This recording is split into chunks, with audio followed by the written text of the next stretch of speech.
قرآن کو سینوں میں ہم ایسے بسائیں گے، شہروں پہ تلاوت کا ایک نور سجائیں گے۔ السلام علیکم ورحمۃ اللہ وبرکاتہ۔ آپ کا استقبال ہے ہمارے چینل 5 to 10 منٹس درس قرآن میں۔ ہمیں امید ہے کہ آپ حضرات بخیر و عافیت ہوں گے اور قرآن پاک پڑھنے کی مشق اور کوشش کر رہے ہوں گے۔ اللہ پاک آپ کی کوششوں کو قبول فرماوے اور مزید ترقی عطا فرماوے۔ آج ہمیں 23ویں پارے کا 16واں رکوع پڑھنا ہے۔ سورہ زمر کا یہ دوسرا رکوع ہے، بہت ہی آسان ہے، ویڈیو کو اینڈ تک دیکھیں، ذرا بھی اسکپ نہ کریں، انشاءاللہ ساری چیزیں آپ کو اچھے سے سمجھ میں آ جائے گی۔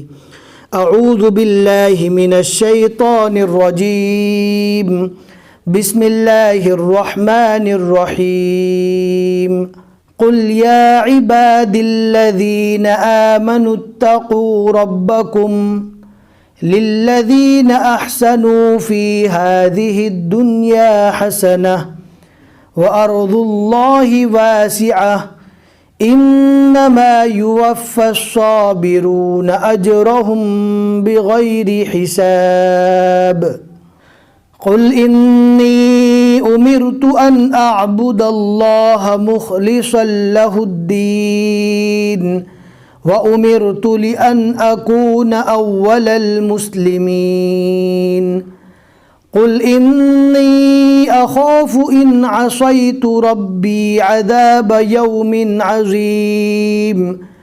قُلِ اللَّهَ أَعْبُدُ مُخْلِصًا لَهُ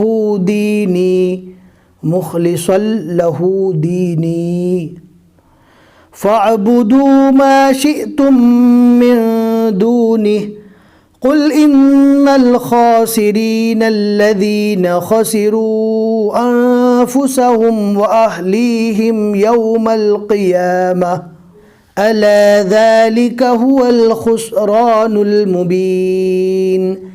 لهم من فوقهم ظلل من النار ومن تحتهم ظلل ذلك يخوف الله به عباده یا عباد فاتقون۔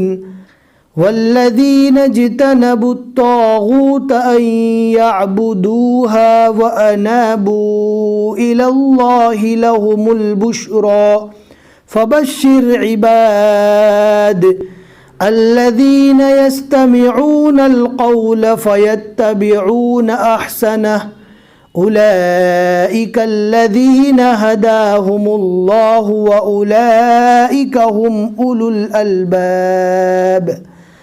افمن حق علیہ کلمۃ العذاب افانت تنقذ من فی النار۔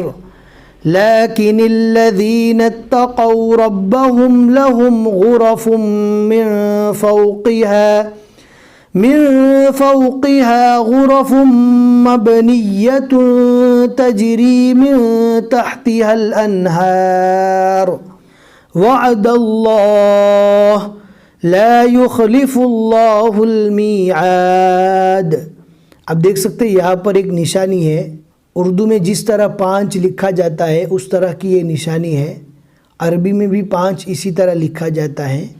یہ نشانی اصل میں آیت کی ہی نشانی ہے، یہاں پر رکنا بہتر ہے، لہٰذا جہاں پر بھی اس طرح کی نشانی آوے وہاں پر رک جاوے۔ لا یخلف اللہ المیعاد۔ الم تر ان اللہ انزل من السماء ماء فسلکہ ینابیع فی الارض ثم یخرج به زرعا مختلفا الوانه ثم يهيج فتراه مصفرا ثم يجعله حطاما ان في ذلك لذكرى لأولي الالباب۔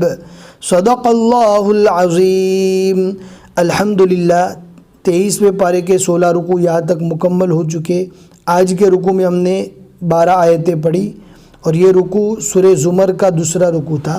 ہمیں امید ہے کہ آج کا سبق آپ کو سمجھ میں آ گیا ہوگا۔ لائک کر کے ضرور بتا دیں، شیئر کرنا نہ بھولیں۔ جتنے بھی لوگ آگے پڑھتے رہیں گے انشاءاللہ آپ کو ثواب ملے گا۔ پھر ملیں گے انشاءاللہ اگلے سبق میں۔ السلام علیکم ورحمۃ اللہ وبرکاتہ۔